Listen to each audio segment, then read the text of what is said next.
We have no board members on Zoom today. Okay. We've got some staff appearing over Zoom for some of the presentations. And for that reason, if you've come to speak to the board, just like I've got here with the microphone, just make sure you're speaking directly into the microphone and that it's on with a green light. That just helps everybody hear better, especially people that are watching the stream or joining us on Zoom. So no mai haere mai. We'll do a round of introductions. We'll just do board, and if there's any staff in the room as well, I'd ask you to introduce yourself as well. So ko Callum Ward so koe ingoa. My name's Callum Ward. I am a board member from Spreydon. Kia ora tātou, ko Arohanui Grace tuku ingoa. I'm the governance manager here from Arohanui Grace. Kia ora, ko Melanie Coker tuku ingoa. I'm the councillor for Spreydon. Good afternoon. My name is Will Hall. I'm the community board member for Heathcote. Kia ora koutou, I'm Lee Sampson. I'm a community board member based in Cashmere. Kia ora, I'm Tim Lindley, the other community board member for Heathcote.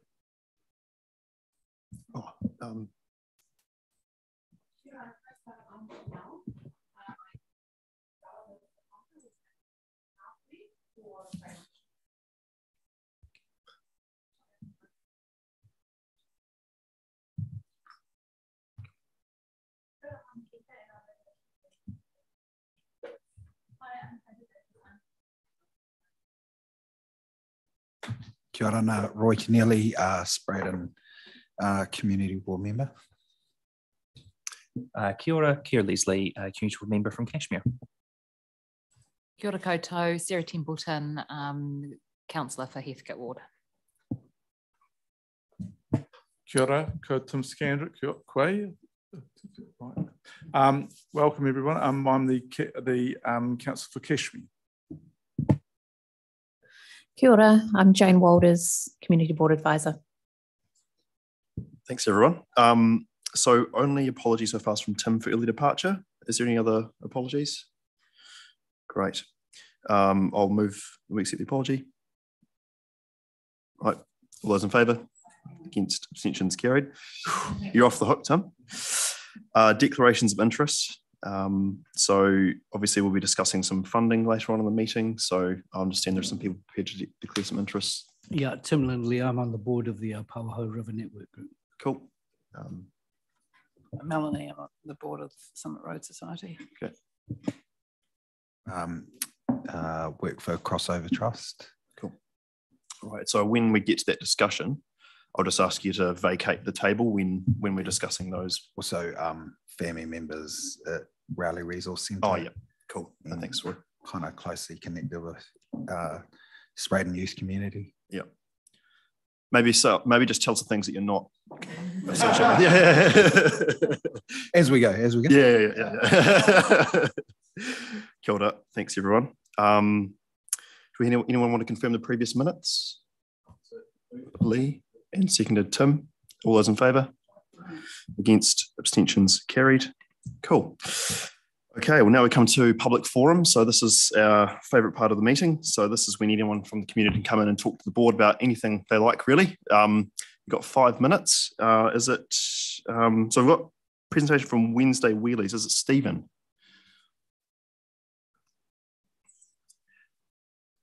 And we've got your presentation that you've sent through as well. It will be in a second, yeah. Oh, yep. Could you just make sure that microphone in front of you, there's a button on the right, if you press that, it should turn green. Perfect.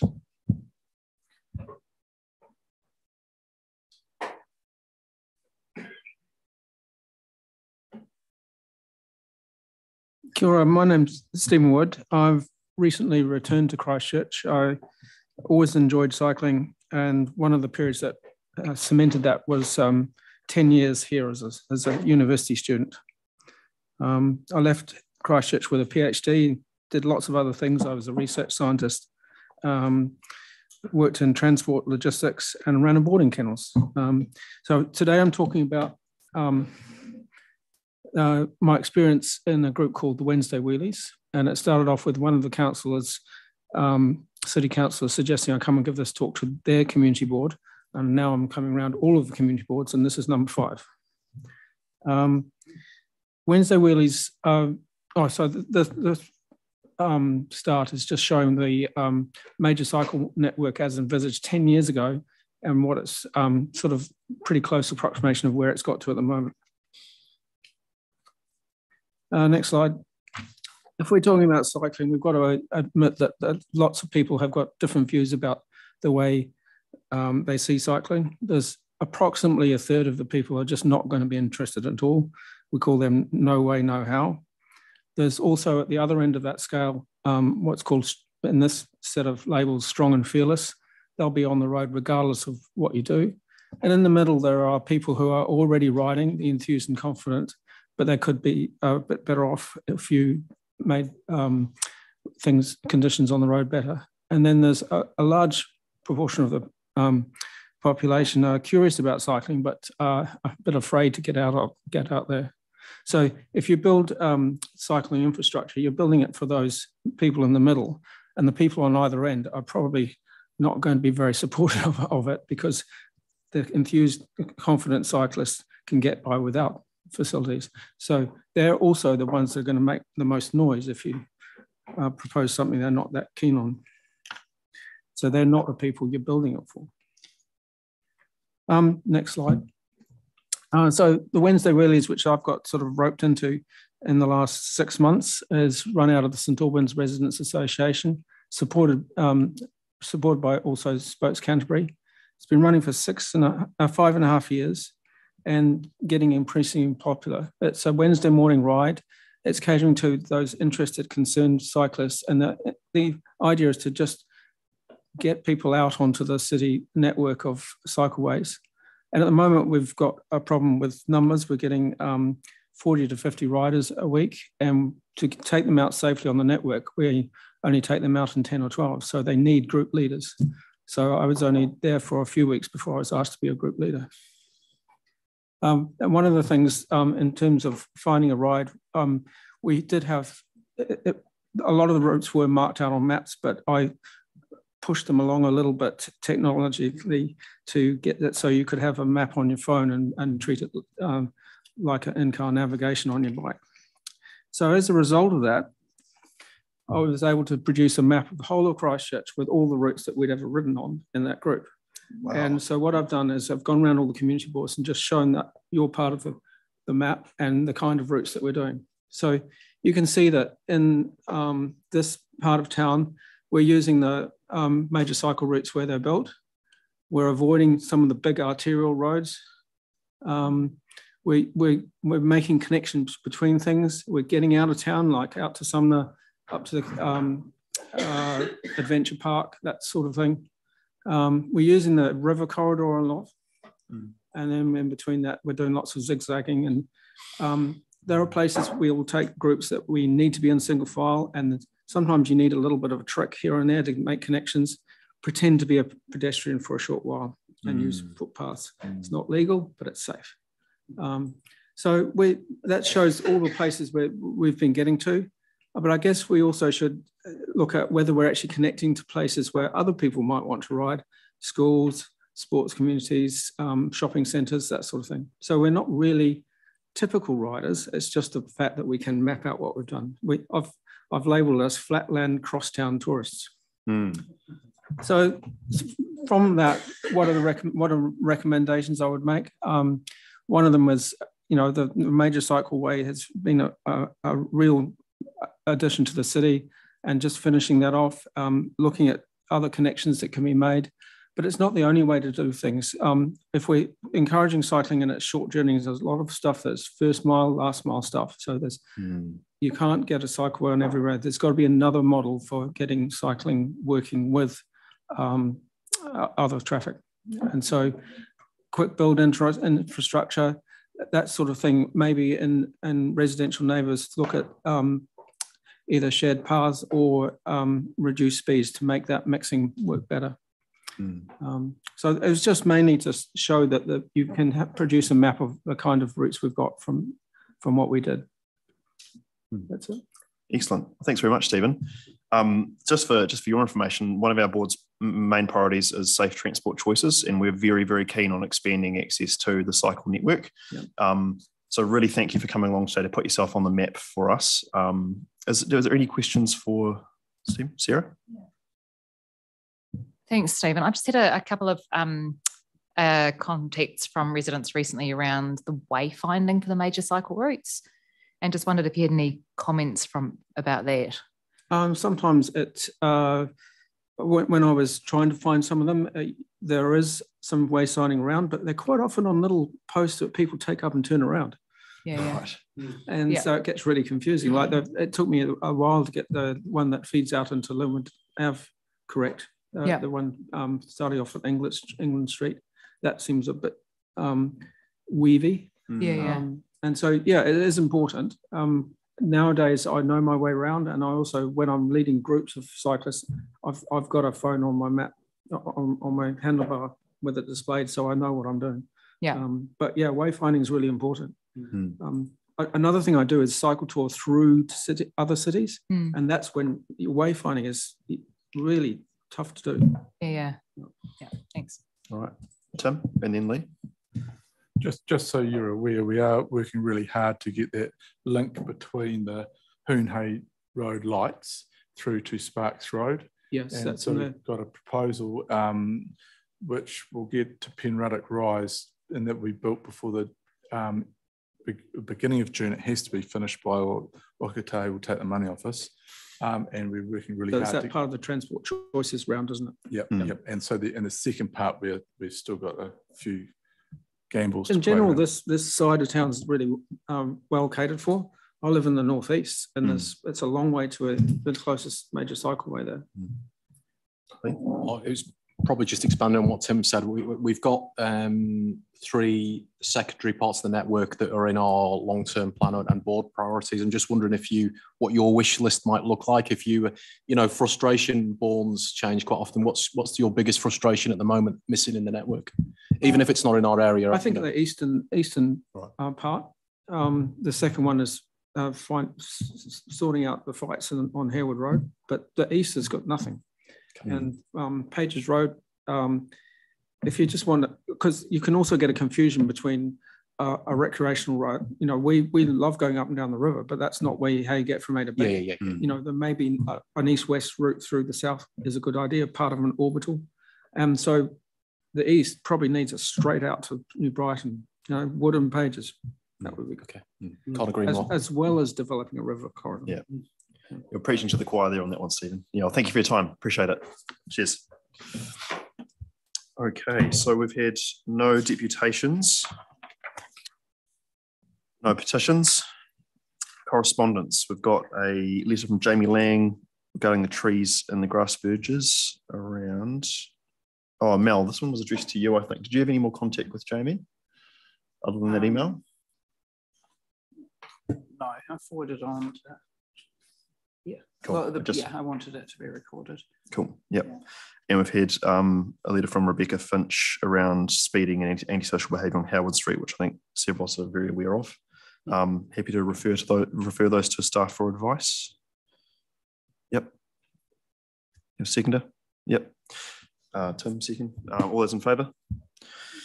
Against? Abstentions carried. Thank you. So moving on to staff reports. First up, Tony with Major Aitken Drive.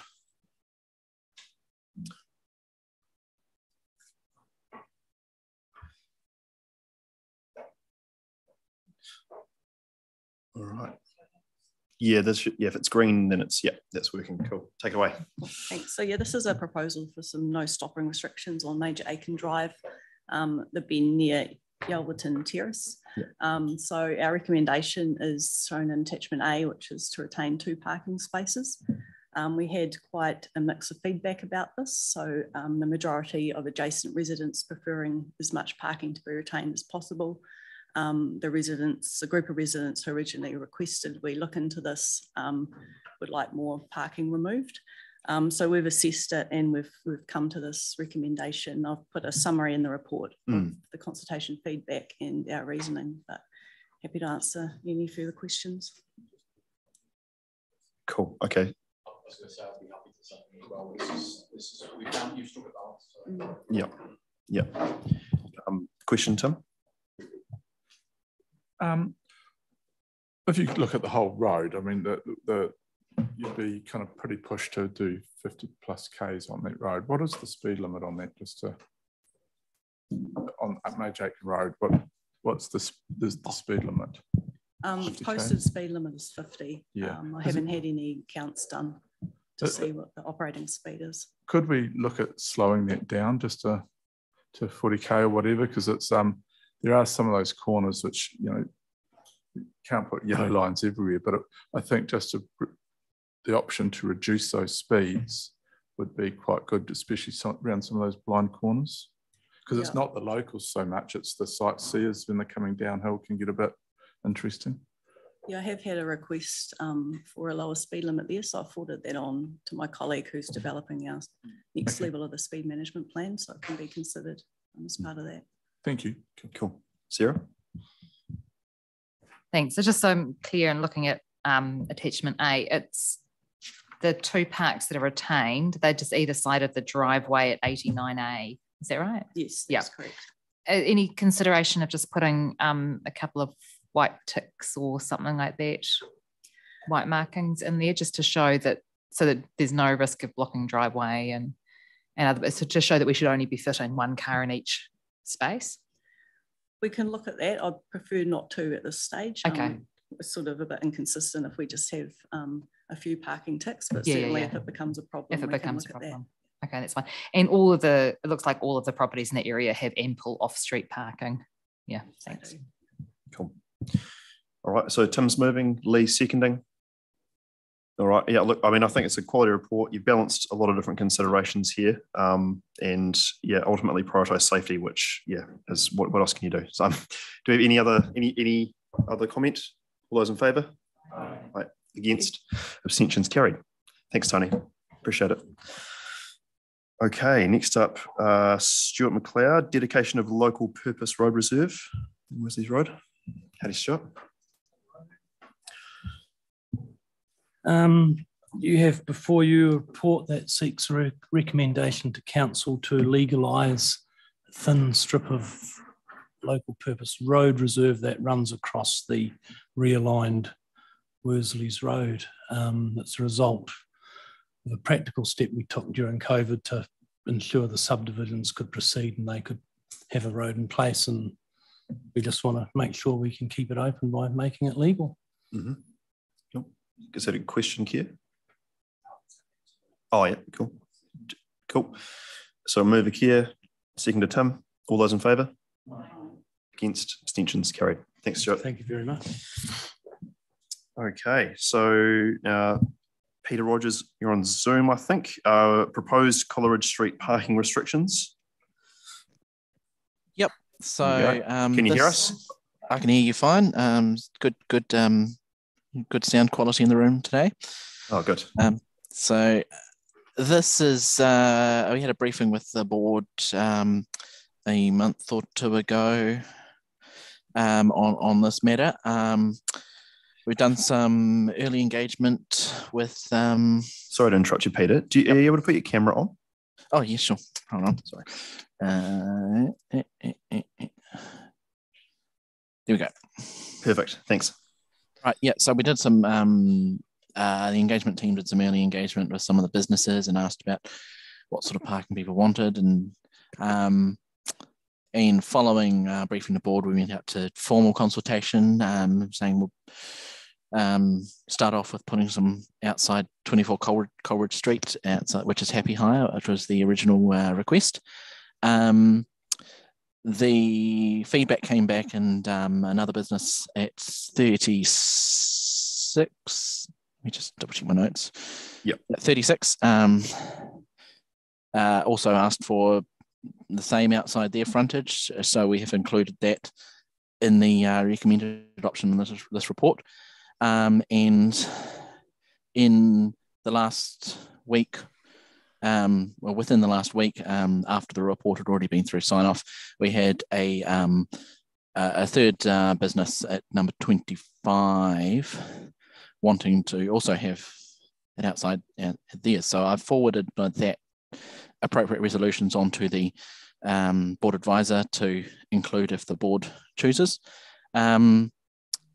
Essentially, the staff recommendation is that to put in the parking restrictions as that is the one that is consistent with the council's parking policy, which is to manage parking according to demand, local demand, when parking exceeds supply at peak times, which this area does.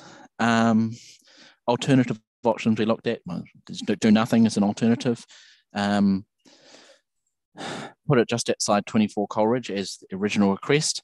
That is an option. Doesn't address the request from number 36, who have asked us through the consultation process, or from recently more 25, but that's not included in the text of the report because we weren't able to, because it came in a bit too late to be included there, or to put in more than what was being asked for. But based on the early engagement, we decided not to put in more than what was actually being asked for from businesses, on the basis that no one was asking for more. Yeah, so any questions on that? Cool. Just a quick question from me around that extra request for number 25. Would that be consistent with the parking policy if that was to be? It is still, yeah, it's the street is still fairly, it's parked out at the peak times. Adding an extra one parking space won't really change things too much. So yeah, I would say it's consistent with the policy. Making a really big change, like doing a whole side of the street, we'd probably have questions about the demand for doing another 10 or something. But one or two extra, more or less, is not much of a muchness. No, that's the answer to the question. Thank you. Tim, did you have a question? And then Lee? Yeah, I mean, obviously, Happy Hire, they've all put something in, which is great. But it does seem, if you look at the feedback, that a lot more businesses on the street would like and support the 30-minute parking. Would you go back to other businesses and ask or relook at putting more in if it was requested? That would be probably something of a wait and see situation. Like if more businesses requested it after this, it would be a case of going back and looking and seeing how the existing P30 parking there is being utilised. Is it having high turnover, but still more of that is needed? That would be a kind of a different assessment to what there is now, where there's no on-street short-term parking at all. So that could be looked at, but that would come to the area traffic engineer to assess on. Cool. No, that answers the question. Thanks, Peter. Just to follow, one can assume that the long-term parking there are from people from Central City going to work. Would that be a safe assumption rather than, say, supporting the local staff or local customers, etc.? Possibility, and it would be hard to tell tell that definitively. I know anecdotally I have heard that exact thing, but I've also heard anecdotally that it is people who work in the local businesses there. I think it may depend a lot on who gets there first. Thank you. Lee? Yeah. I suppose, Peter, sorry, similar thread. I just want to try and understand what how deep the original, or what the depth of the original consultation, so we don't have a fragmented approach, because it may be that conversations are happening, this is evolving, so we haven't got a clear picture at the moment. I just want to understand how far the consultation on the first property was. Okay, so we are having a linked up approach, as opposed to have short fragmented 30s dotted along a street. Yeah, so that makes sense. Yeah, no, that makes sense. The early engagement, which the engagement team did in May this year, which is the most recent. It was the pre-engagement before we had the briefing with the community board. And that was with the whole block. Kieran is the engagement advisor, and he sent me his brief notes. He's got another meeting in Riccarton today. And so I spoke to 24 businesses on that block. And some were not there at the time, some were vacant, So it's the entire the block that they looked at. It was not just local. So we have tried to get as broadish as we can. Yeah. Yeah, No, thanks, that's Peter. all I needed to know. Without going too broad. All right. Do we have a mover for this one?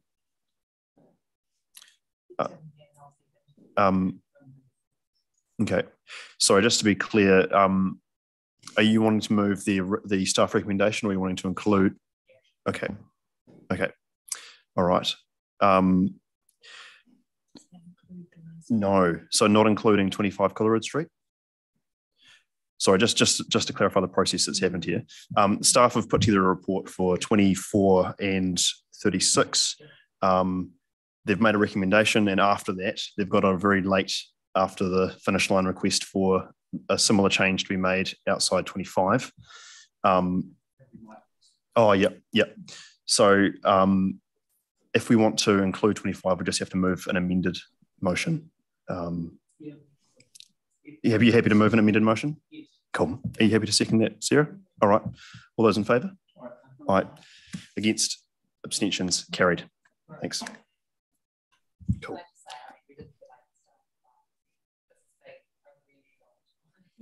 Yeah.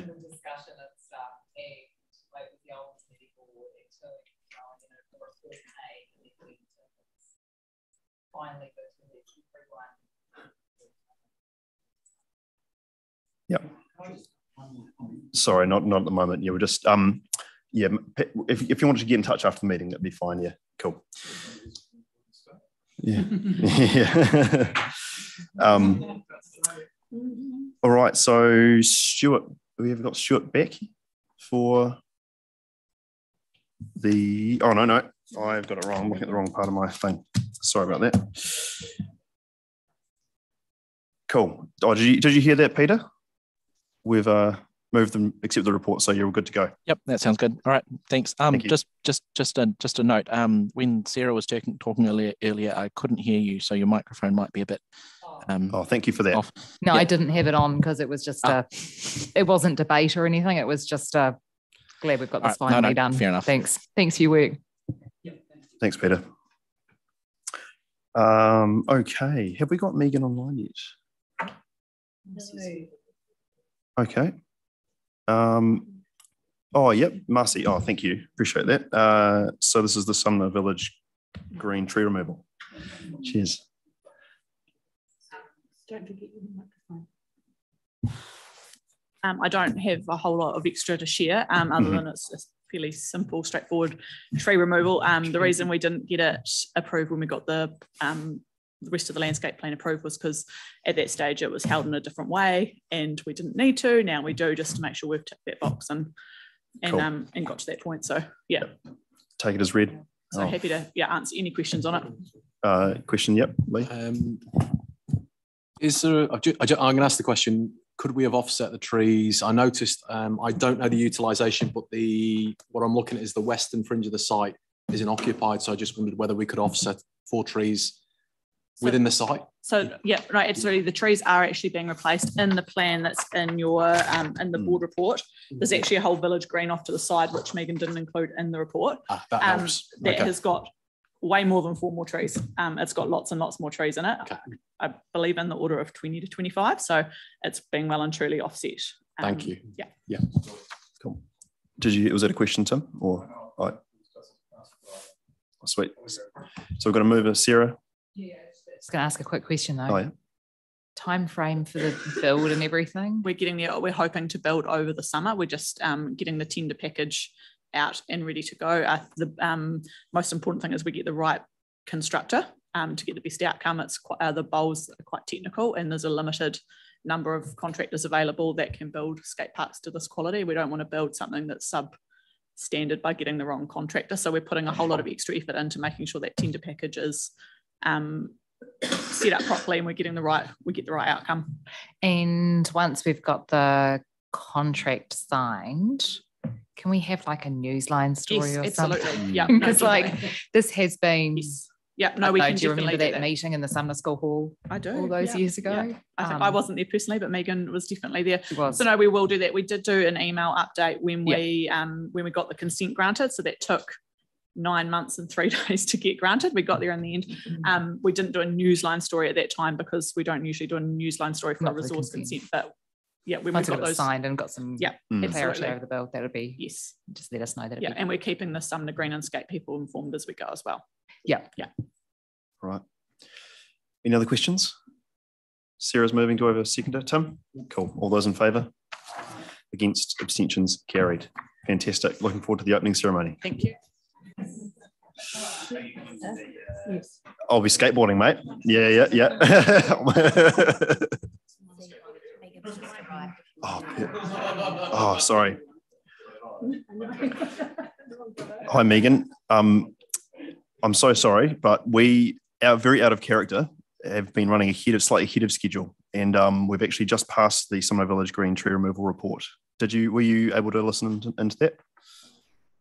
Yeah, I just heard the end of it, but I couldn't get into the meeting till 4:30, so that's okay. Oh, apologies for that. Marcy's got it all under control. I'm happy. Cool. Excellent. Thanks for coming along anyway. Thank you. Oh, right. Okay. Okay, right. So we do have one more report for the urban forest planting plan, but we don't have stuff here yet. They'll be coming in about 20 minutes. So we're going to jump ahead to funding. We'll do the funding discussion now. Yep. Area report would be easy. Well, yeah. No, we could get going. No, Yeah. Funding now, yep. All right. So, do you guys want to? Yeah, I'm going to sit up here. Cool. If someone could just,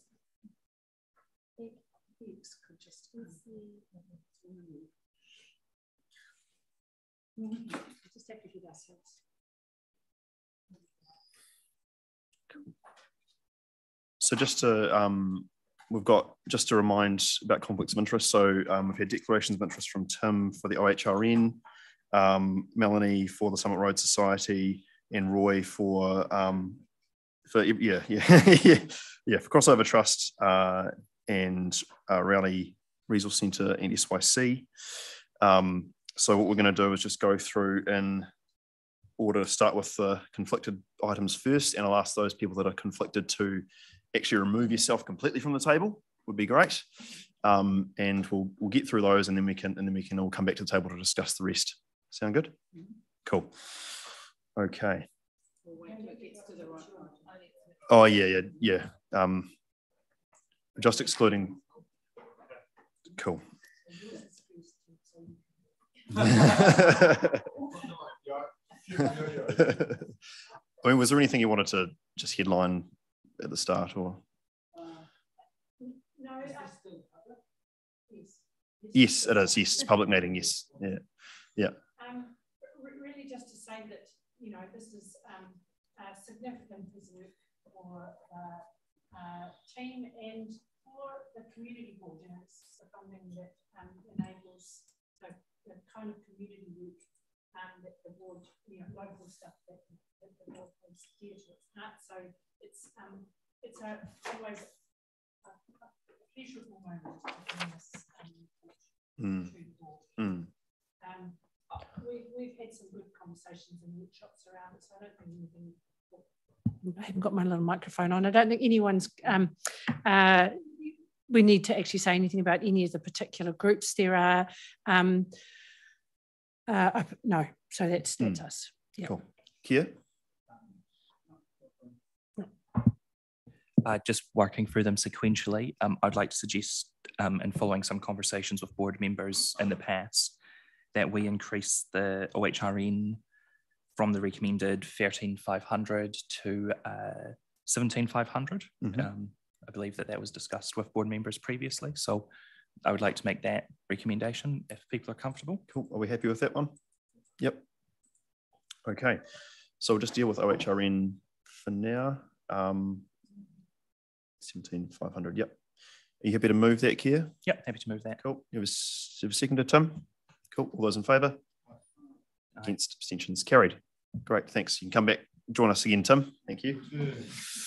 Return from exile. So next up, we'll be looking at the Summit Road Society. Thanks, Mel. You are, yeah, so you're not conflicted because you are our board's rep. Yep. Wait, quiet. I'll move that we accept staff recommendation. Second from Tim. All those in favour? Aye. Against, abstentions carried. Welcome back, Mel. So next we'll look at Crossover Trust, Manuka Cottage, Rowley Resource Centre and SYC. The staff recommendations. Kia, you're moving the staff recommendations? Cool. Mm-hmm. Anyone want a second? Will? Yep. All those in favour? Against, abstentions carried. Fantastic. Welcome back, Roy. Cool. Okay, so that makes things a bit simpler for us now. We can talk about individual changes that we'd like to make for the remainder. Anyone have any comment or recommendations for changes to staff recommendation? Tim? Not changes, but I mean the two that are highlighted, or the three, sorry, that are highlighted for change, I'd be happy to support the recommendations. All in cool. Just I mean, it's yep. As Grace has said, that everyone's really thought hard on this, and yeah, so that's what I'd be willing to do. Cool. Thanks, Tim. Have you got to Keir? Yeah, happy to move the rest as per the staff recommendations, apart from the Heathcote Trust, increasing that to 2,950. Mm-hmm. The Apawaho Trust for the South East Christchurch Youth Mentoring Programme, increasing to 1,500 from 1,100. Mm-hmm. And the Woolston Play Centre, increasing from 1,200 to 2,000. Okay. So the rest of the staff recommendations, as per everything else, as per the staff recommendations, apart from those three. Cool. Okay. Is the board in general agreement about that? Fantastic. Oh yeah. Okay. We'll yeah. Sorry, Kira, I didn't quite catch that. Kira. Could you repeat?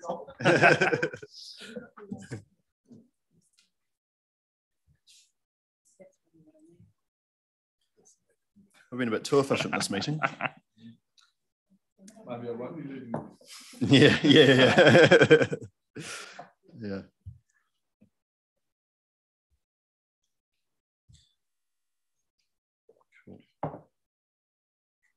So, yep, Keir moving and I will seconding.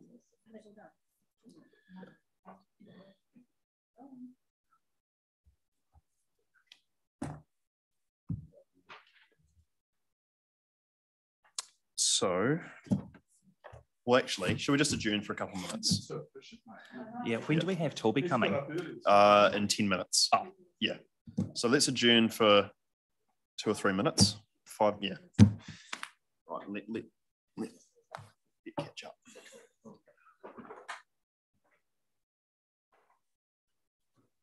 Yeah, we've got some language about the community. Like, we've got some language around the safety stuff, and also I think some language around getting Project Easter. It was about the fact it's not exactly community development. So I think that was something they're going to do offline to have that conversation with them about is sort of service versus community development. So we'll see about that. But we've got language from which I think the staff are happy with, gives them cover to go in and have the conversation they need to. So.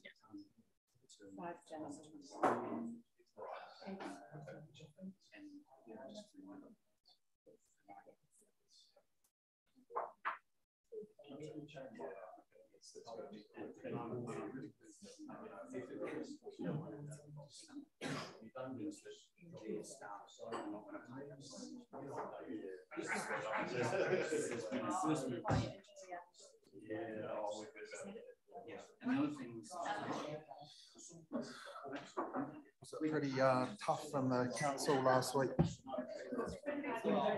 Yeah. It was, yeah. It sounded quite like stressful. About 3 or 4 votes through now. Stuff as well. Social media just flared up. Yeah. So,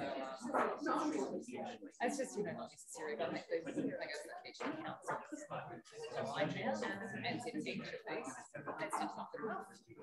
We expect better behaviour from everyone, and how we treat each other, and there's going to be a bit more listing of the different games, which will be really good. Because it slips in there.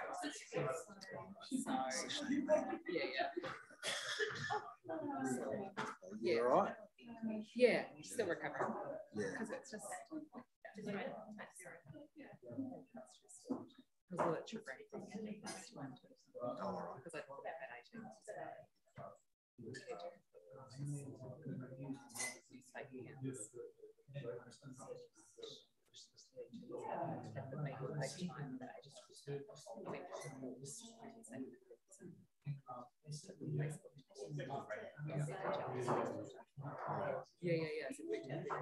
Yeah.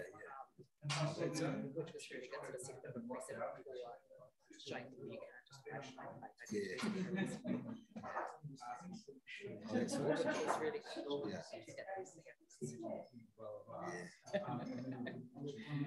But yeah, so it was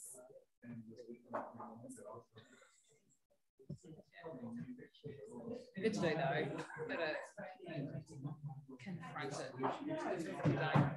Yeah, just it normalised, right? It ramps up. So that's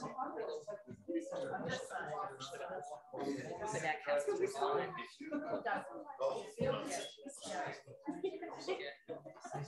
Not expecting an apology. So that's not the apology for me. It's clearly yeah. That's what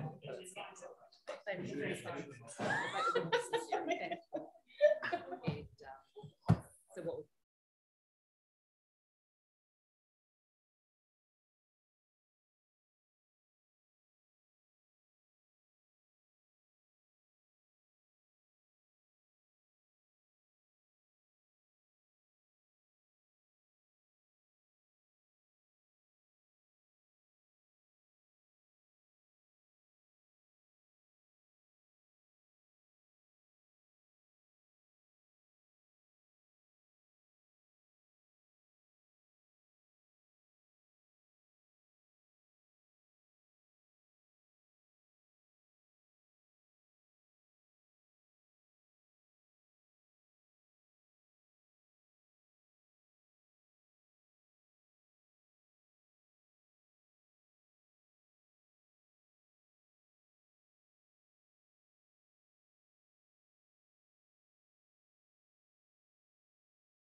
Oh yeah.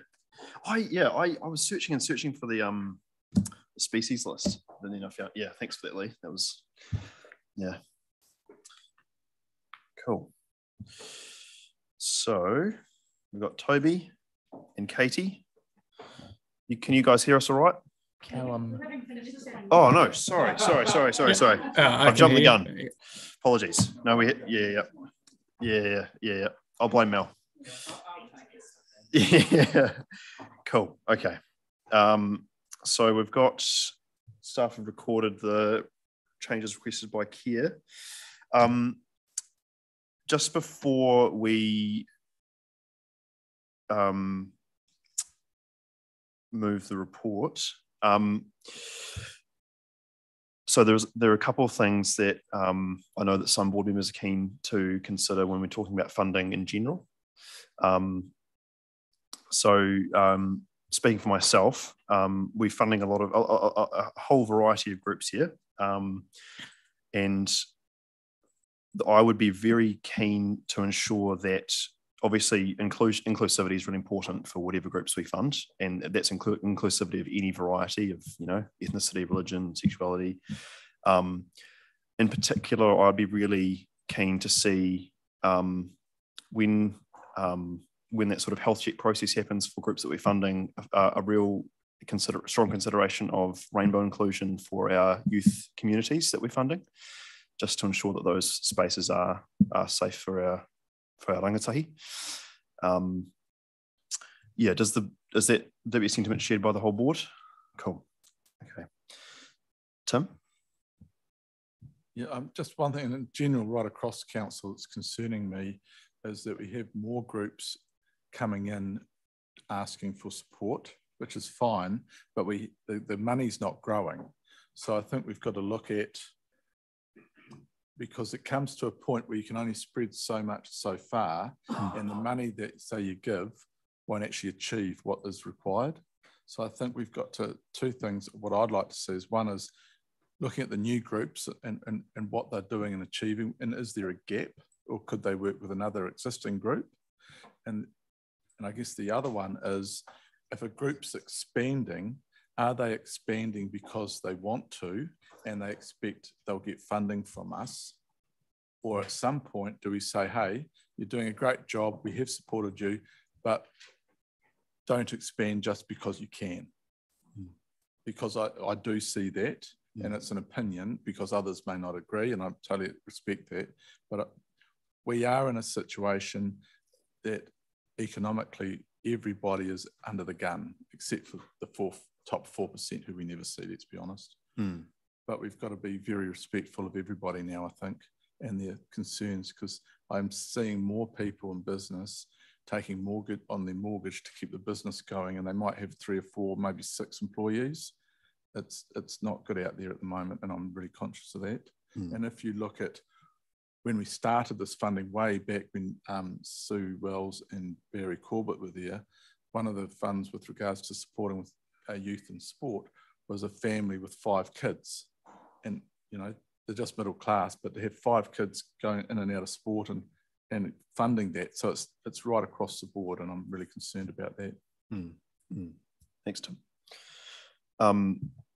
Other thing I was going to add to that was that I'm happy with the current, what's on the table currently in terms of the recommended changes. But I think that as we move forward especially into the next kind of funding year, and we're looking, you know, when we're having this conversation this time next year, I would like to see we fund quite a lot of groups that are essentially funded by large institutions, especially, you know, sometimes they're big sort of religious ministry institutions that really sit hovering above a lot of our smaller groups that they fund. Would love to see more focus on groups that are locally based, so locally governed by members of their own community, and where groups are wanting to sort of move in that direction, I'd really like to see us supporting them to become a bit more, I guess Indigenous is probably the wrong word, but yeah, you know what I mean.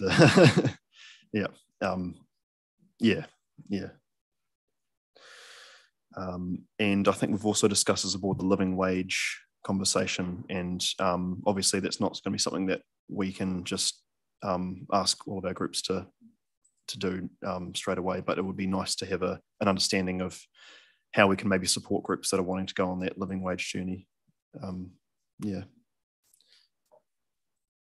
Any other, I mean, first ask, is the board in broad agreement with those 2 things? Cool. Yes. Yeah. Asking staff to. Yeah.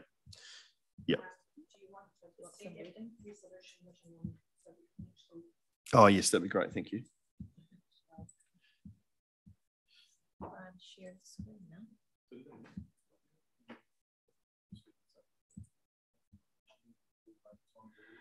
You've disabled spreadsheet.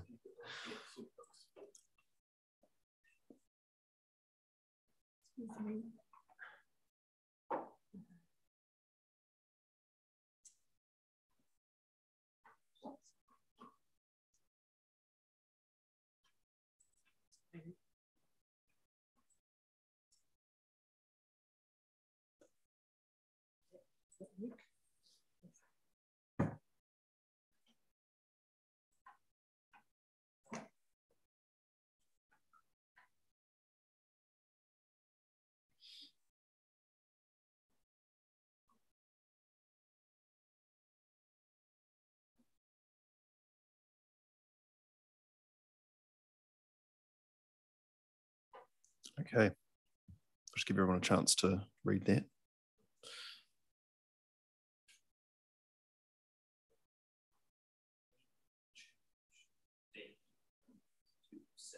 Support groups, are supported in aspirations. Mm.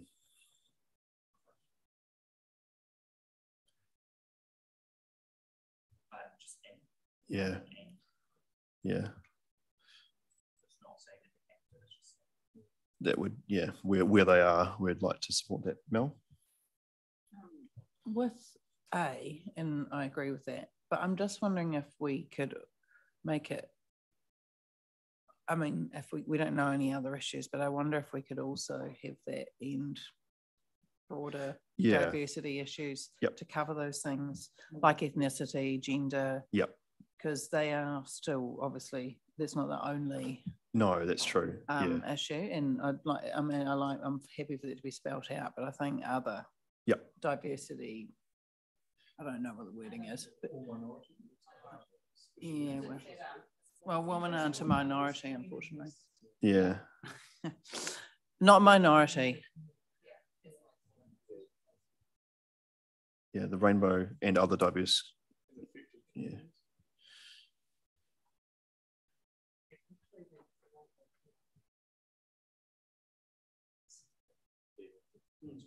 Yeah. Yeah. Cool.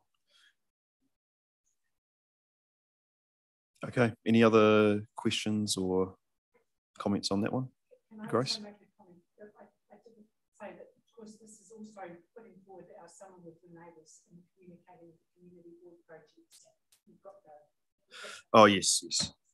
Yes, we do. Yeah.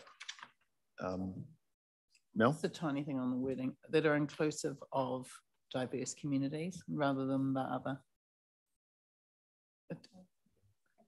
Because what's the other? Yeah. Yep.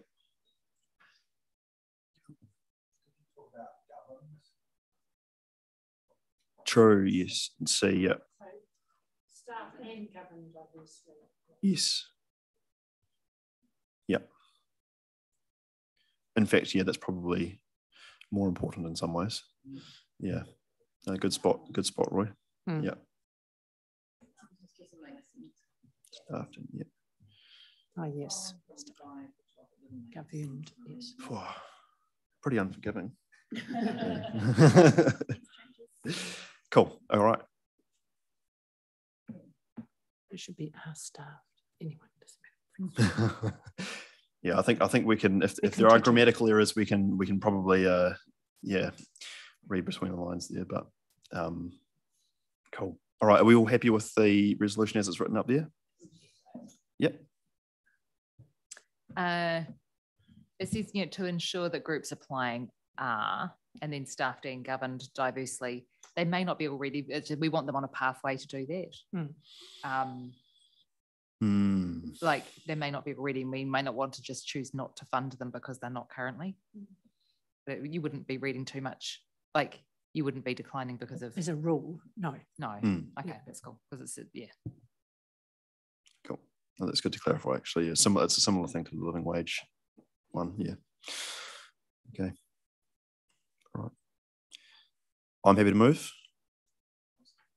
Cool. All those in favour? Any debate? Oh, yeah. Oh, damn. Yeah. Against. Abstentions carried. Yeah. I'll add that to my list of gaffes. Yeah. Yeah. Yeah. Cool. Oh, thanks everyone.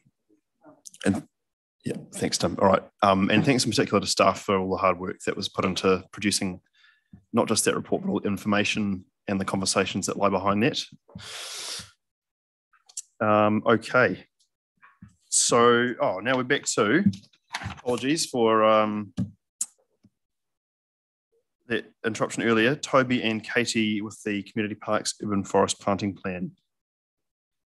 Can you hear us? Yep, kia ora. Fantastic. Cool. The sound in here from our video stream is not incredibly loud, so if you can make sure you sort of speak quite clearly, that'd be helpful. I can do that. Otherwise, yeah, take it away. Cool. I've got a short presentation, so I'll just see if I'm able to present. It's working. Cool. Brilliant. Oh, that's always a good start. Cool. Thank you all for having me. Katie and myself are here to talk to you about the Christchurch City Council Urban Forest Plan implementation within parks, so the planting plans. Like I said, it's just a pretty short presentation with a bit of an overview on the planting plans, consultation feedback, and then how we proceed from here. So we went out, we developed 14 initial parks for planting, and of those 14, these 2 were in the Waihoro, Spreydon-Cashmere-Heathcote Community Board area. Ferrymead Park, we haven't brought Ferrymead Park to you because we had some feedback from a sports team there, and we would like to meet with them and accommodate some of their changes and just talk through it before we bring that back to you. So that's why that one's just been held back. The changes are all, I think, easy to accommodate, but we wanted to have that conversation first. So we're just here to bring you West Watson Park at the moment. So these plans were developed using the objectives of the Urban Forest Plan. And we used the recession plane modelling to manage excessive shading. We've also got all the trees placed based on their mature size to have setbacks to avoid encroachment onto fields and over boundaries. And we've tried to get a balanced mix of native and exotic trees. So when I talk about the recession plane model, what that is we've used the same recession plane model that we use for building residential. And that is to manage excessive shading. So depending on the placement of the park and where the boundary is, that line determines how high we can go with our trees. And the trees we pick, their placement is based on their mature height, mature size. So we're looking at where they will sit in that future plane to manage that future shading. I'm going to hand over to Katie and she's going to talk a bit about the consultation. So as Toby mentioned, we went out with 14 tree planting plans. We had 145 submissions back. Some of them were general and related to all of the plans, while others specifically mentioned some particular parks. Of those general submissions, then there were 36 of them. A significant proportion of them were related to species selection, really indicating a preference there for greater representation of native trees. So in terms of feedback specific to West Watson Park, we received 6 submissions. 1 was in full support, 5 not in support, raising concerns around shading, particularly of the play equipment during winter, safety as part of that, sightlines, maintenance, and making sure that we're preserving space to play within the park. Thank you, Katie. So based on that feedback, we've made a number of changes. Summary of those are 12 of the proposed trees we've removed to increase open space around the sports field and reduce some of the density. We've also removed 4 of the proposed trees around the playground area as there were concerns around that as well. And then the tree species, so when the plans went out, they went out with a list of tree species. We got a lot of really good constructive feedback, which is being incorporated into our tree species selection list. And what we've done now is we've got the trees based on height, and we'll be using the feedback that we got to update that species list. So here's a show of the plan. So you can see all the red circles. These are all the trees we removed to reduce some of that density through these areas. And then we've removed these trees here to reduce the trees around that open space to improve that space. So from here, so our planting season runs from April to September, so that's quickly running out. And we want to get stuck into planting in September, or what's left of the planting season. Normally it takes around 2 years for us to grow trees ready to plant. So at the moment we'll be using what stock is available and we can get our hands on. But what that means is we probably won't be able to plant all of these trees in one go. We will be growing some of them on at the nursery that we haven't got available, and the rest, the remaining trees will be planted as we have those trees growing on. Also going forward for in future years, we're trying to get around 50 plus parks done per year. So it's quite an ambitious target. It's quite a big move. What we'll be doing is we will be providing a list of the next lot of parks that we want to start preparing for planting. We'll develop that, staff will be developing that. There'll be a focus on low canopy areas with those plans. All areas will get some planting, some parks planted, but those low canopy areas will be prioritised with more of them. Once we've got this draft list, the draft list will be sent to community boards, and they can request certain parks to be included or prioritised from either outside that list, or if there's some of those areas that they think would be best to leave for another year, then we can shift those around. Once we've got that list locked in, we'll then send those plans off, or those parks off, to get planting plans developed, ready for consultation. And that's it. Fantastic. That was really clear. Mel and then Sarah. Oh, thank you, Toby. Are you able to show the trees that were taken out? I just didn't see them all. Yes, and it's sorry. not in the report. So I just wanted to be able to look at it for. Oh, sorry. It wasn't as an attachment in the report, but I can show it now. Easy enough. Bear with me. Sorry, I just stopped sharing. I missed it as well, but it is there. Yeah. Yeah. No, that's easy enough. And if I go present and can I zoom in? Yeah, there we go. Okay, cool. So it was these larger trees. So when we looked at the shade modelling, this will open up this space quite a bit. Another thing that is, I suppose, hard to interpret with plants is, one, when these trees get planted, they're only small. It'll take a long time before they reach their full canopy size. The other thing is, from the ground, you're only actually going to be seeing the stems, but it's allowing that light to come through, which we're acknowledging, hence those ones coming out. Okay. So, and then you talked about changing some of the species, because you're taking out 2 Tota and 2 Ashos massive ones. What were you planning on? Do you have an idea what will happen with that? So we got a lot of feedback on particular species that were potential for weeds. Some others, like the Botanic Society, gave some really constructive feedback about some of the species that they know struggle. So we'll be swapping those out. We'll also be looking at some of the stuff that's available. So we don't have the exact list at the moment of the trees, but we'll be sticking with that principle of, in this park, the 40 to 60% native, and arranging those in a way that support each other and that shading.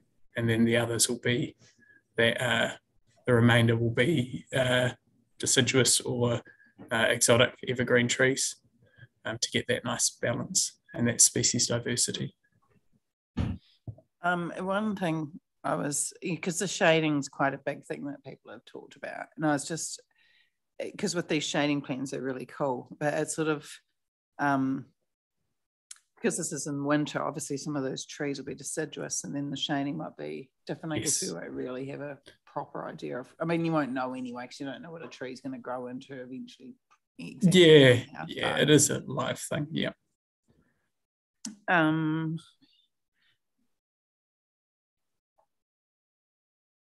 Okay, and all the ones that are not native ones deciduous?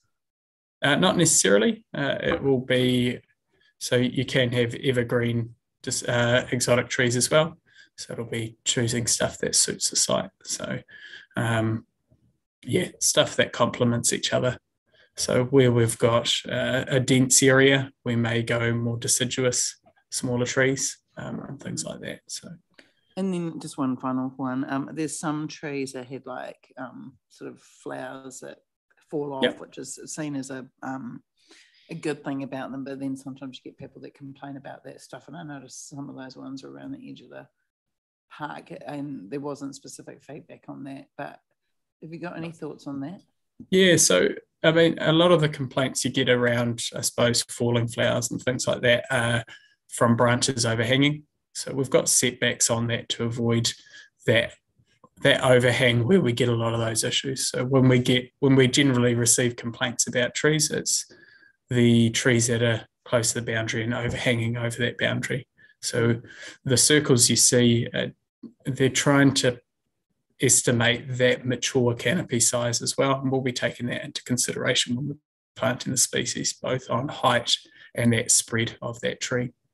Mm-hmm. Cool, thank you. Sarah? Thanks so much. It's really good to see. I'm just wondering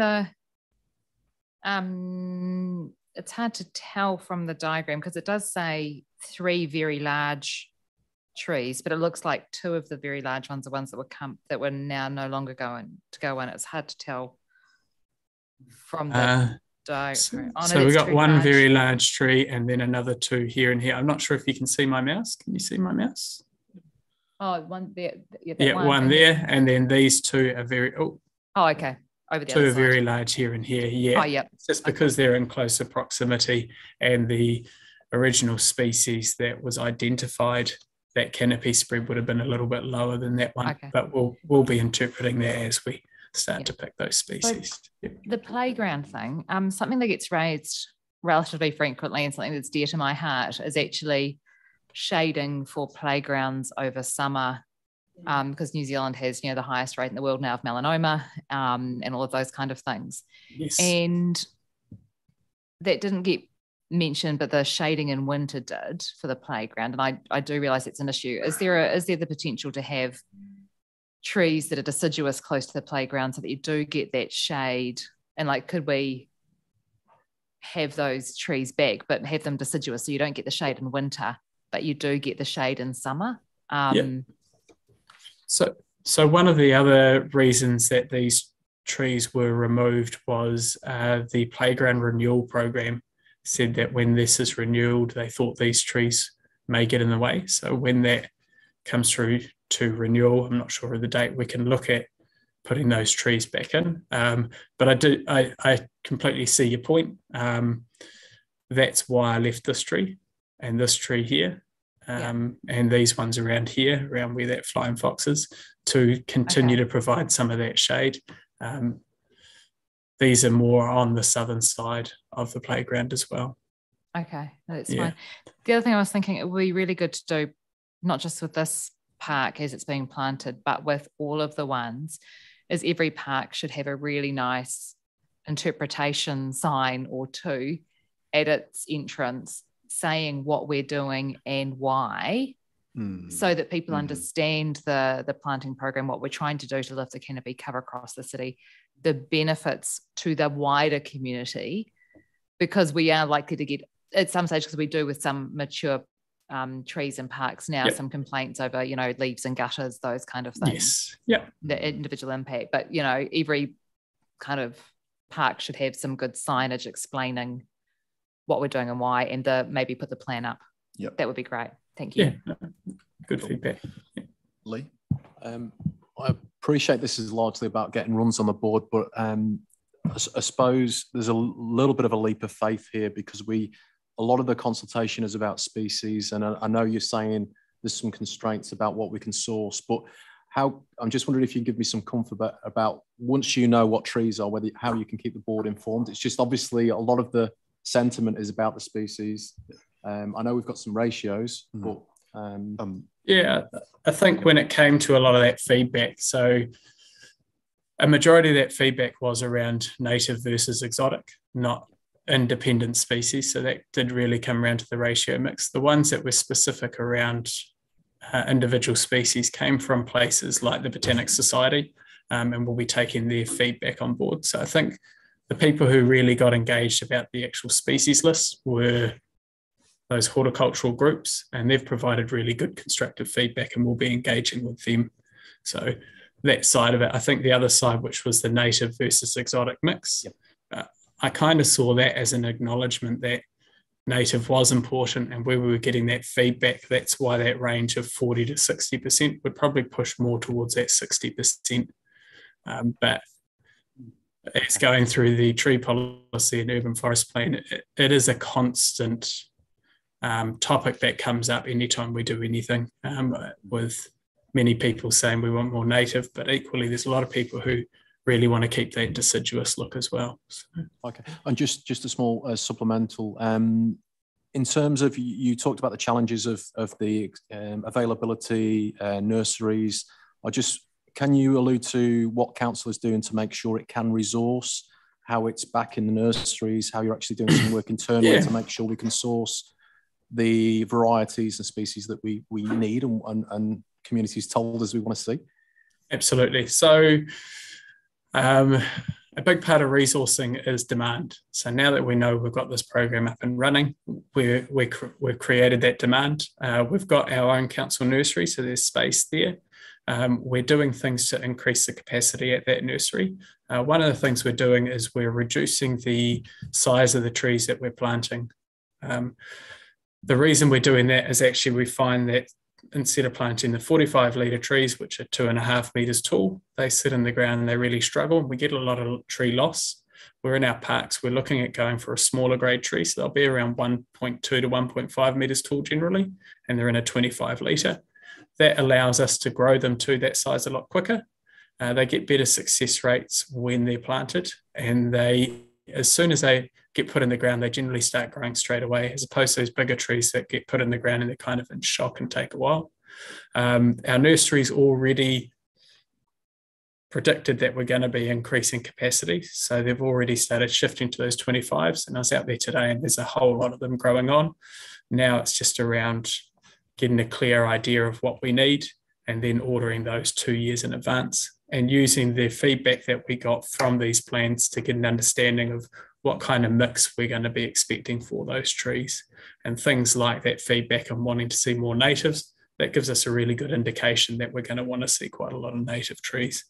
Also, the size classes, the size classes gives us an idea on those species mixes as well. So we know that there's going to be quite a big drive for small to medium trees. So we'll make sure that we've supply of those growing on. Cool. I was just going to say, I think you've answered my question well, Toby. Thank you. Cool. Thanks, No Toby. problem. Mel, did you want to talk about your proposed motion? Yeah, I've just suggested a tiny amendment, just that we sign off the plan, but that we'd like to see the final planting plan sort of before it's implemented, just to see what it, I'm not, going to make a great fuss. I just want to, I would be keen to see what it's going to be, which one, so we can properly look at it. Yep. Do you mean, are you talking about what species? species? Out where all the trees are going to be exactly and what species they'll be, and you've sorted that out. And I know you'll do it in patches. You'll do some first, and then are you sort of saying it might change, like if you get some in 1 year and then you come and do some the next, that might change slightly or not, or will there be a final planting plan and then that'll be it? No, yeah, sorry, what I was meaning is we might get enough trees to do this section here, but we might not have the small trees to do these bits out here, so we'll do those as those trees come on. So we've only got what stock's available, so we'll be using that stock and we'll be planting where that fits in with the plans. But we may have to wait 2 years before we get the rest. But the intention is to follow this planting plan that we're presenting to you. So this is the final, is what you're saying? Yes, that's the intention, that this is the final. It just doesn't tell us which species which ones are natives and which are deciduous. Did you want to alter your motion to something like that, subject to staff keeping us informed about progress or planting or something like that? Could be. Yeah. I suppose if you're wanting us to report to you with a species list when we have all the species there, it would mean we wouldn't be able to get anything in the ground this year because we wouldn't be able to go, yep, those trees are going to be allocated to that park, because we would have to wait for you to then approve to say, yes, we can plant those trees. Between report and provide information.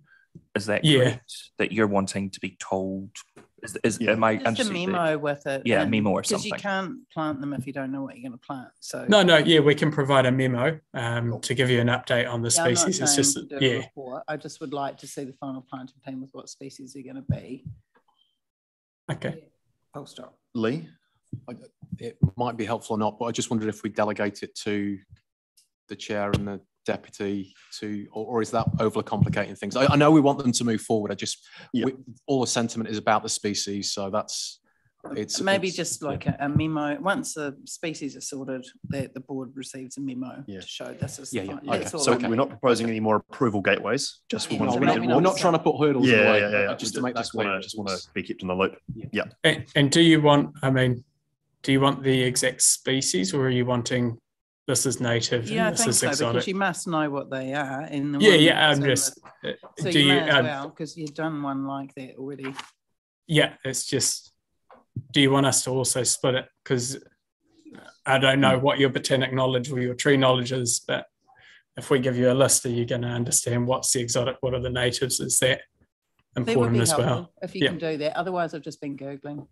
We'll do that to save you. One of them was called Old Man's Beard as a secondary name, and I was like, "What the heck is this?" I was like, "That didn't help me." No problem. Awesome. I appreciate that, Toby. Is there any other questions from the board? On the whole, really excited to see this moving ahead. This is fantastic to see, and we appreciate the hard work that's gone into the report. There's a lot of information here, much more than I could process in one go. But does anyone? Do you want to move, Mel? Yeah. Does anyone else want a second? Roy, cool. So Mel and Roy, all those in favour? Against? Abstentions? Carried. Cheers. Brilliant. Thank you very much. Bye. Cool. Okay. All right. So on to area report. I'm just going to sit here for that. I think I don't think we need to come to the table. It is pretty much a governance summary. There will be more community development and recreation starting to be reported now that we've got a bit of a work plan and starting to move ahead. One of the things that I did want to say, however, is that the Community and Youth Service Awards, I think we're bringing the report to the next meeting, and we're hoping to hold the ceremony at the same time as the end of year get together, so that the residents groups and other people actually get to come and appreciate the amazing volunteering that happens in the community, and that we'll hold it in the library again. Okay. Here, cool. This again, so that we can use that cafe area and Cool. Something that we're committed to as elected members was when the time comes to be really proactive in terms of reaching out, promoting, that kind of thing. Cool. I'm happy to move the area report. Is there any other questions? Cool. Seconder, Lee. All those in favour? Against? Abstentions? Carried. Fantastic. Okay. Elected members information exchange. Now, does anyone have anything burning they want to start off with? Tim, I know you had some stuff you wanted to talk to. 2 weeks ago, there was an event.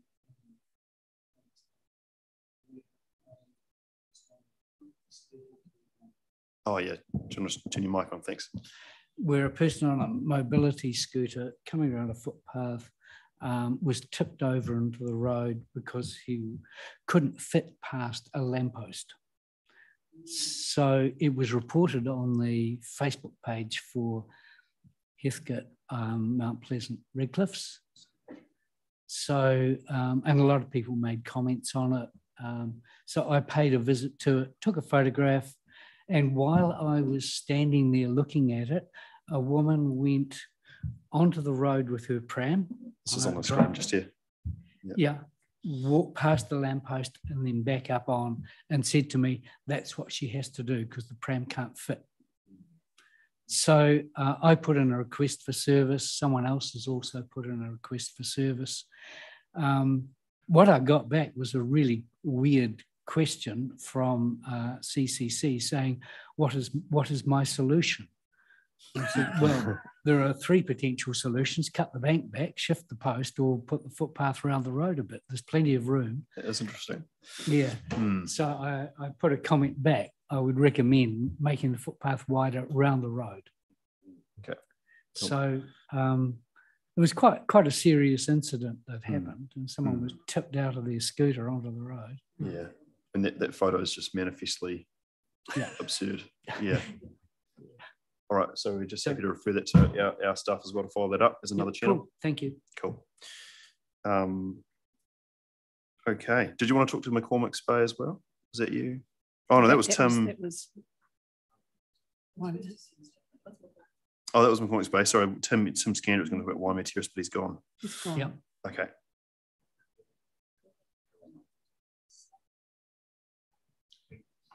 Yeah. Yeah. Yeah. Fill us in. Yeah, that's a good idea, Kia. Yeah. Yeah, cool. Next is photo. I can probably speak to this one.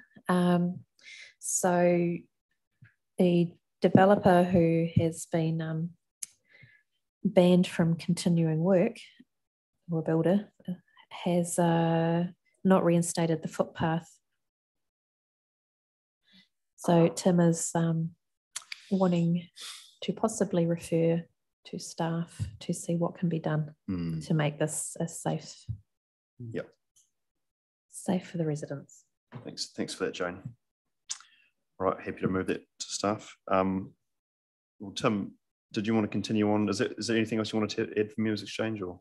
I was at the Estuary Trust meeting last night with a very encouraging report by Adam Toos on the oxidation ponds, control of midges, etc. Things seem to be working well there, although they're fully at full stretch to cope, but it is coping. And I learnt that because they had been trying to also get rid of, reduce the number of midges, but apparently they're important food for seagulls who come flocking in and shift around and eat all sorts of things. So I learnt that. Good meeting though. They're a great group. Cheers, Tim. So we'll go clockwise, eh? Roy, did you have anything you wanted to say from Members Exchange? I was just at the Canterbury tournament yesterday for the year 5 and 6 primary schools, and yeah, some local talent. Summerfield made the finals, and West Spreydon year 5 and 6 girls took out the tournament unbeaten. Yeah, so it was all a Canterbury primary school, so a lot of talent coming from the neighbourhood, and they ended up playing Thorrington in the finals. So pretty strong basketball around this area. Yeah. Awesome. Good to remember that. Kia? The only thing that I wanted to talk about was, and I suspect other members of the board will have been contacted by the Summerfield Residents Association in particular about changes to newsletter printing. I understand that there is a funding request in with the board, so look forward to seeing that, and don't want to prejudice what we might decide to do when we do get that, but that would probably be good if we can kind of keep that one tidied up. One thing that I would really love is, I guess this is a bit of a change of policy from how things have worked in the past, and probably reflects some changing in terms of what internal resourcing units have to do some of this. It would be great if we can work with residents associations to reach out to, I guess, resources they might have in their community that could potentially help with some of the costs of putting these newsletters together. I know that there's probably the Addington Times, for instance, that's part of what they do and it works really well for them, and they've been really, it's actually a really good neighbourhood publication. So whether there's anything that we can do to support that stuff, certainly I feel like there's probably some opportunities in the change as well as some challenges. So yeah, I suspect other people have got thoughts on that one too. Yeah, do you want to speak to that one, Lee? Yeah, if I can, I know we did have an email from Summerfield. I also had a conversation with another RA that was quite despondent. I think the problem they saw that there was no transition. So it was a change in policy other than a notification there's going to be a change. So this is a volunteer that obviously gives a lot of time to the process of putting an application in when volunteers are so precious in our community. And I don't think it's been very well thought out. So if I'd like to actually discuss it as an item, if we could next week, and maybe at the briefings. Especially there's communities where, like Huntsbury as an example, where we haven't got a natural hub, you know, to leave newsletters. So what we're doing there, what they do there actually works quite well. So I think there's a number of different communities that have got different needs, different capabilities, different opportunities to distribute newsletters. So I don't think, so I'm disappointed the way this has happened. So I'd like us to maybe take this off board and have a workshop and see if we can at least find a band-aid for the moment, so we're not going from here to down here somewhere, which is, I don't think is helpful personally. So I think we're very helpful to have discussion. Yeah, definitely. Yeah, okay, thank you. Sorry for. Thanks, Lee. Sarah? Thank you. A really stunning yellow out there currently, really weird light. I've just seen the reflection of it over there. Is it the UV filter? Oh yeah, it's something. So a couple of things. Firstly, not quite sure why, and there's work ongoing to work out why, but there's a big slumping and limited access now on Richmond Hill Road. It was only fixed about a year, 18 months ago with significant roadworks, and is now slumped and single lane access again, ongoing communications with residents, and trying to get information to them at the moment. So I'm just sort of following through that stuff. It's not been easy, and there's been delays in communication. So just trying to follow through with that at the moment. Are you wanting to request information to the board, or? No, just letting you know at this stage. But yeah, it's tough for them, and at the moment it doesn't look like it's specifically infrastructure, just general changes of where water goes under the hill. Yeah, just trying to work through that at the moment. Tuesday night, I went to Littleton to the cruise ship meeting, because while that's in Littleton, there's significant impact on the number 28 bus route that goes through Heathcote or Power, Hillsborough Power, and through then into town, Brougham Street and the social housing. And so it was a really good meeting. There's about 100 people there. It sounds like there's been significant work done on ways to try and limit the impact on the regular bus service over summer during the cruise ship season. That's more straightforward to do with when you're getting people off the ship into town. Right. Less easy to do when people are coming back to the ship, because you can't just make them catch whatever bus kind of thing. So that's happening, and there's going to be a really thorough BCR done with benefit cost ratio, a whole pile of looking at stuff about the cruise ships over the next season. And yeah, so that was quite good. And of course the number 28 is going to be switching really soon, a section of it with the number 17. It's about to become the port to port, I think in September, and a higher frequency, which will help ease things as well. And we'll still go past the social housing, even though the initial plan was not to. So that's good. And then the next thing is Flight, the Lou Summers sculpture is being unveiled this weekend at midday at the Mount Pleasant Community Centre. So Saturday at midday, so just straight after the or at the end of the farmers market. Yeah. Which would be pretty cool. It's in place now. I know, and it's been very well tied. But yeah, so that's really cool. It was a massive community fundraising involved in that, and just some work with staff to make sure they had the right space for it and things on the reserve. Cool. So Awesome. yeah, because Lou lived up the hill from there. So that's kind of it, really. Awesome. Thanks, Sarah. So I went to the opening of the new Sydenham Indoor Centre facility, and just gave a short spiel on behalf of the board. So thanks to everyone who filled me in on the history of that, because it was previously an LCH. It came to Spreydon-Cashmere-Heathcote. I think this is next to Sydenham Park. It was a great event, and had conversations afterwards with Paparoa Whetū, the kaupamatua of Te Kura Whakapumo in Opawa. So he did the opening karakia blessing of the facility, but he mentioned that that their school was fundraising at the moment for a trip to take some of the students to Italy to understand a bit more of the history around the Māori battalion. So I think that would be an example of a community that's probably not super connected with council at the moment, and I'd love staff to reach out to see if we can find out a bit more about that. Obviously not making promises yet, but I think it could be a good conversation starter.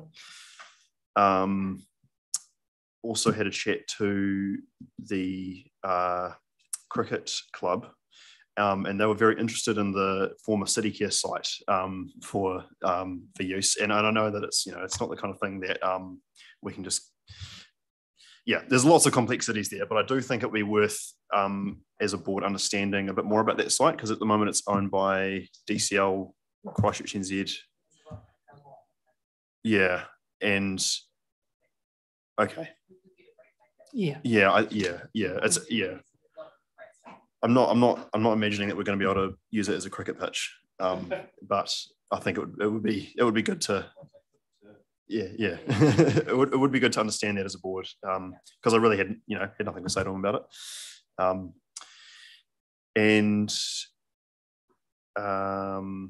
I went to the Spreydon Neighbourhood Network meeting on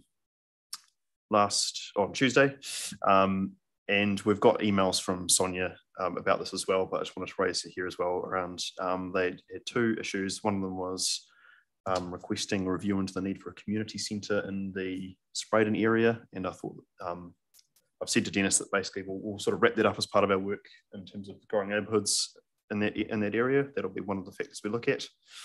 And they also mentioned the sign of the Takahe, the accessible park there has been rubbed off the street over time.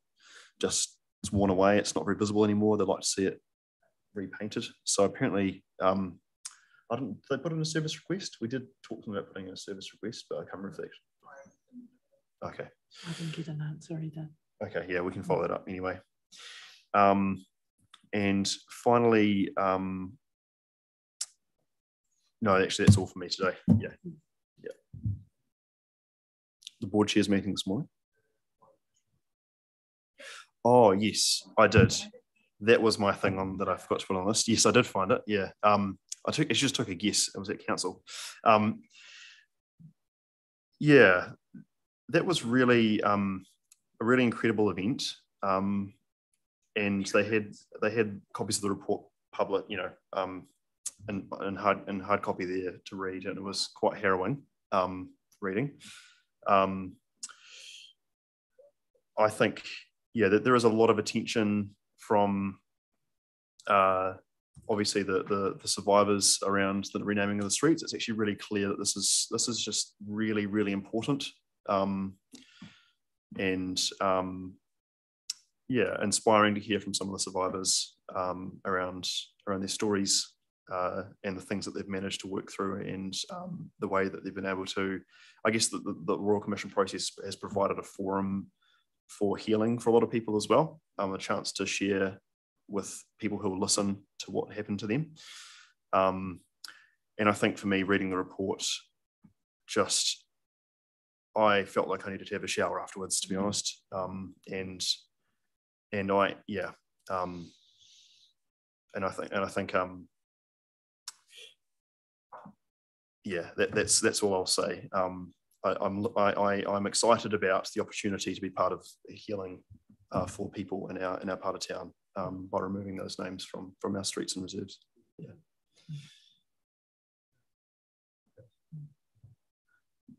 Thank you. One thing Grace told me to bring to this was about Willard Street housing. So because it's OCHT housing and it's been densified, there'll be more people obviously living there.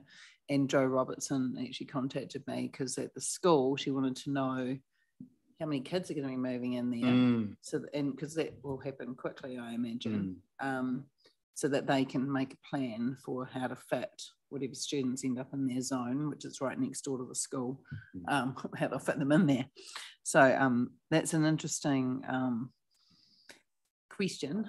And probably more of that should be thought about. So if we could have an action to sort of find out some information to pass to Jo and to Addington School, that would be good.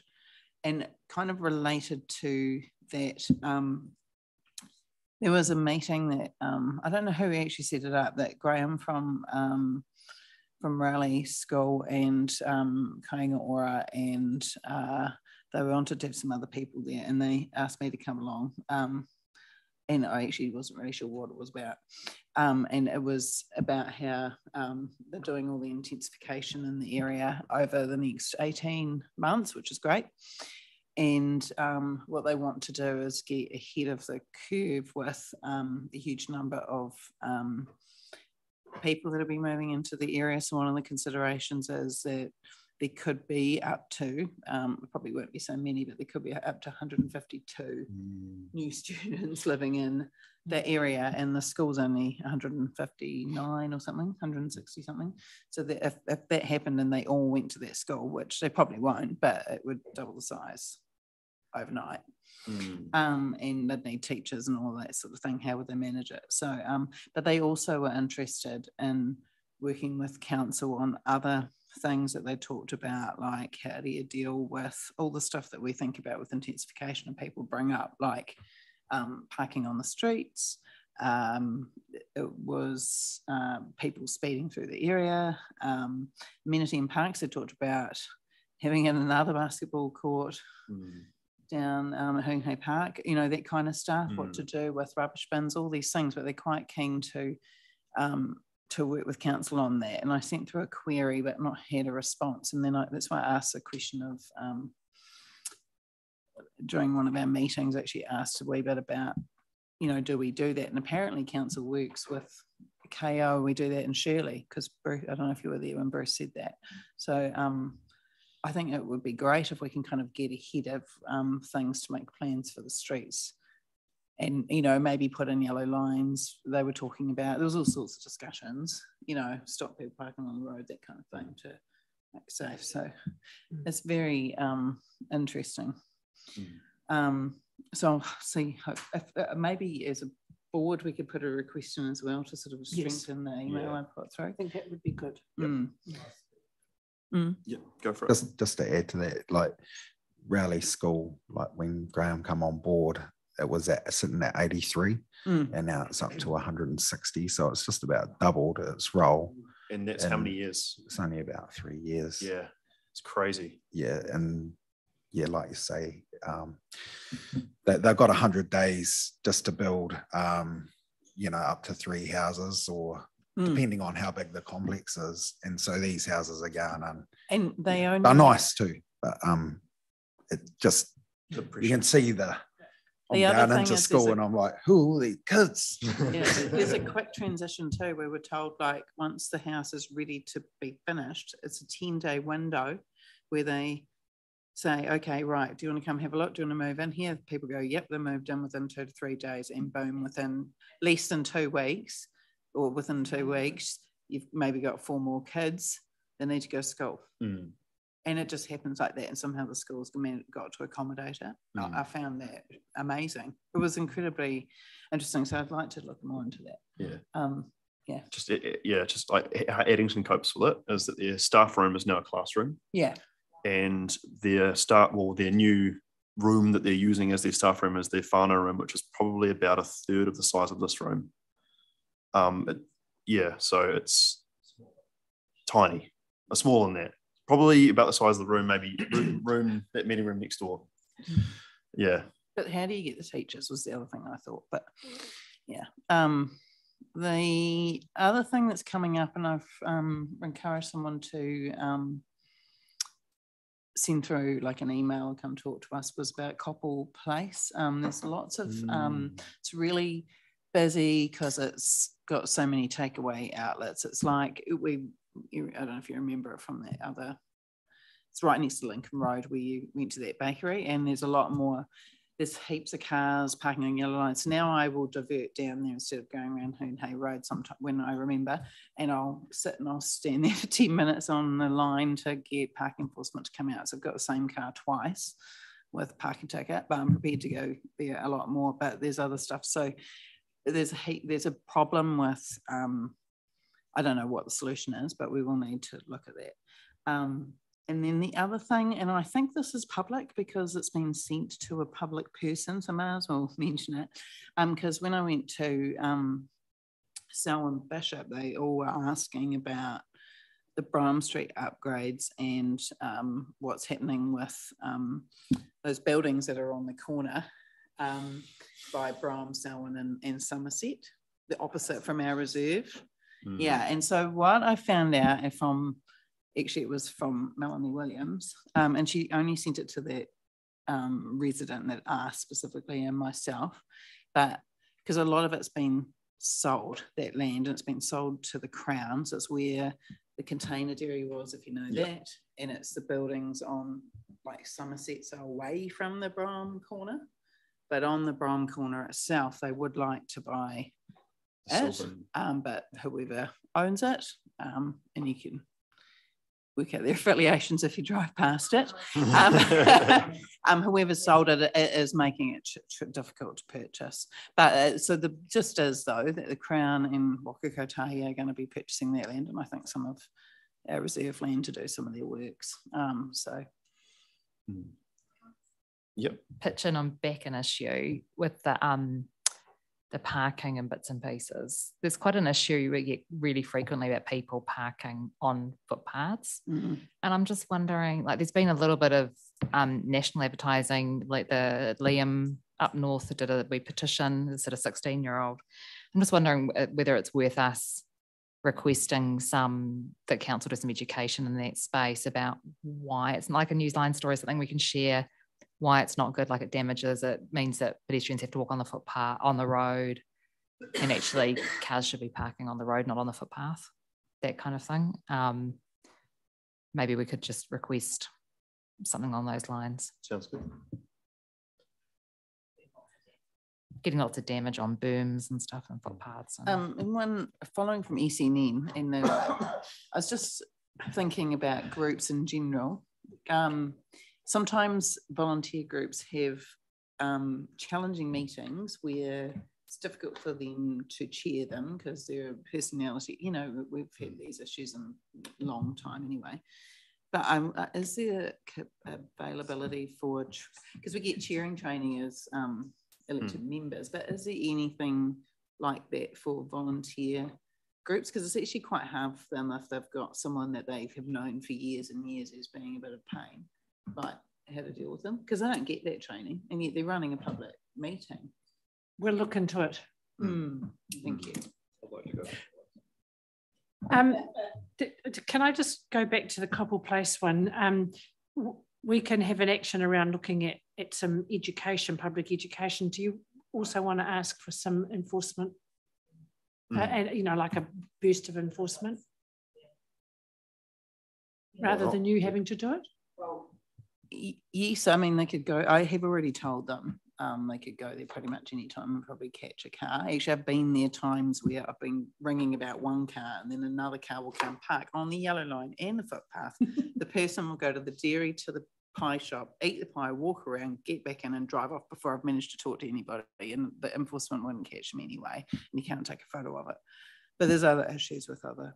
So yes. So yes, but the other thing that also I've got a talking stick. But if after 5:45 enforcement are finished, they go home, which makes sense. But the 6 o'clock time is a bit of an issue. And then one of the staff came back and said, well, we could look at extending it, but I don't want to do that. But it is an interesting conundrum, right? Yeah, okay. Something to, I don't know how you deal with it. Okay. Thanks, Mel. There you go, Mel. Yeah, pretty briefly from me with the talking stick, but that's okay. I've had the privilege of going around to a lot of schools all around Christchurch in the last 6 weeks in my day job for Cure Kids, fundraising for Red Nose Day, which just took place the end of July, and a lot of schools out within our area. So it's been really good for me, selfishly, to tip the hat to community board at the same time. So everyone got a card of Cure Kids and a community board card at the same time, so I can up my profile a little bit and take some of the pressure off Tim and Sarah out our way, so they might come to me with their problems. Yeah, give me Richmond Hill. That'd be a great way to. Yeah. So yeah, and happy to report that Christchurch schools raised 1/3 of the money out of the whole of New Zealand. So wow, we're doing all right down here. I attended the Port Hills Trust meeting last Wednesday. So the trust is in good form. They're about to do some strategic soul searching. It's just challenging for NGOs to keep energy. So just see, just doing a bit of a workshop in September. One thing they did raise with me was rates. They're a trust that actually owns some what was residential property. Where they've grown the trust and sought increase their land holdings. So currently they do get some targeted rates put towards them where they're actually holding land for public purposes.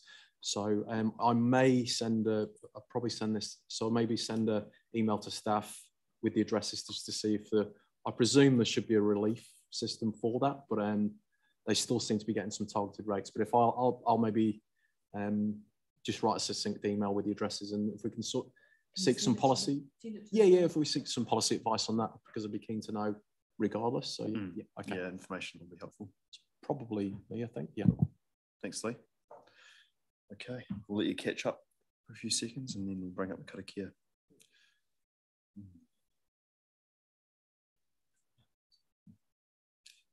Yeah. Yeah.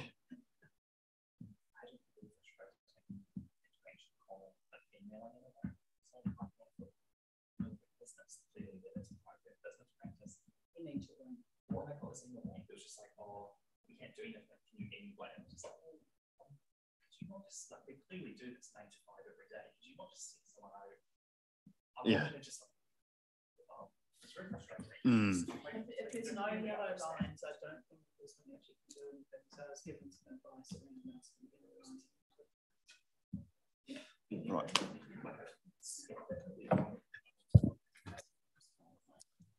Unuhia, ki te uru tapu nui, kia wātia, kia māma, te ngākau, te tinana, te wairua I te ara takatā, koia rā e rongo, whakairia ake ki runga, kia tina, uie, tae ki e.